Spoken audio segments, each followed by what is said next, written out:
के किनारे एक पुराना टूटा फूटा घर था, जिसके पास जाने की हिम्मत कोई नहीं करता था।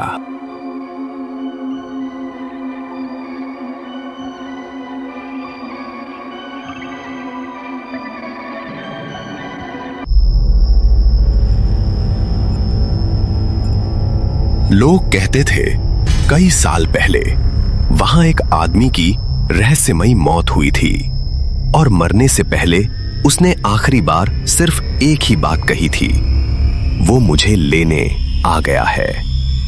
उस दिन के बाद वो घर कभी खाली नहीं रहा। राहुल शहर से अपने गांव आया था। उसे इन कहानियों पर हंसी आती थी। एक दिन उसने अपने दोस्तों से कहा, भूत प्रेत कुछ नहीं होता, सब दिमाग का खेल है। दोस्तों ने उसे रोका। राहुल, उस घर के पास कभी मत जाना। लेकिन राहुल नहीं माना। उसने ठान लिया, आज रात वो उसी घर में रुकेगा।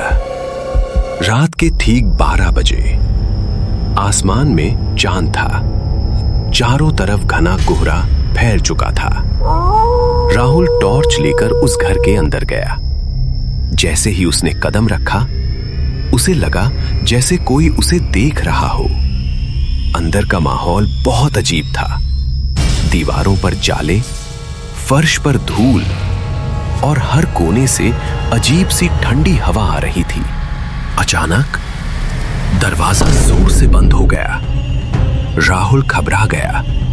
उसने पीछे मुड़कर देखा, लेकिन दरवाजा पूरी तरह बंद था। उसने खुद को संभाला। कुछ नहीं, हवा होगी।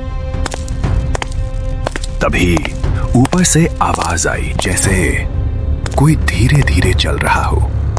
राहुल का दिल तेज धड़कने लगा। वो धीरे धीरे सीढ़ियों की तरफ बढ़ा। हर कदम के साथ आवाज और साफ होती जा रही थी। लेकिन जैसे ही वो ऊपर पहुंचा, आवाज अचानक बंद हो गई। ऊपर एक कमरा था, जिसका दरवाजा थोड़ा सा खुला हुआ था। राहुल ने दरवाजा खोला। अंदर कोई नहीं था। लेकिन तभी कमरे के कोने में रखे आईने में उसे कुछ दिखाई दिया।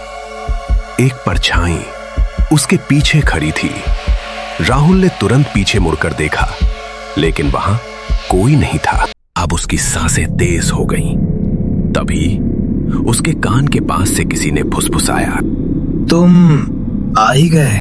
स्वागत है आपका भूतिया संडे में, जहां हर रविवार शाम 7 बजे हम लेकर आते हैं एक ऐसी कहानी जो आपके डर को हकीकत बना दे।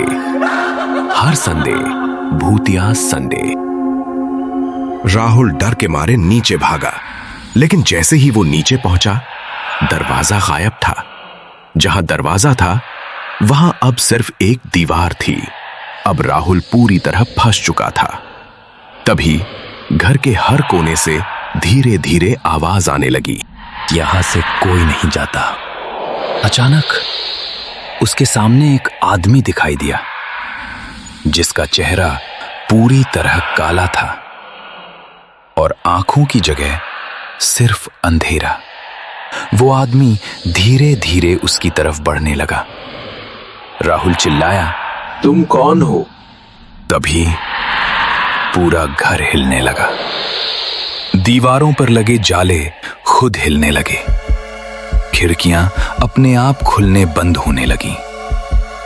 राहुल भागना चाहता था, लेकिन उसके पैर जमीन से चिपक गए थे। वो आदमी अब उसके बिल्कुल पास आ चुका था। फिर उसने धीरे से कहा, अब तुम भी यहीं रहोगे।